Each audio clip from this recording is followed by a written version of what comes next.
Be sure to read and follow the safety guidelines to protect your computer from potential damage and ensure your personal safety.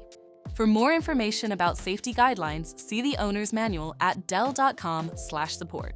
Before you begin, turn off the computer and disconnect all the attached peripherals. To remove the DisplayPort module, loosen the screws securing the side cover and slide the cover off the system. Identify the riser card module and remove the 2 screws. Lift the module out of the system, identify the DisplayPort module and loosen the 2 screws. Lift the module out of the system to remove it. To reinstall the DisplayPort module, place it back in the system and tighten the 2 screws.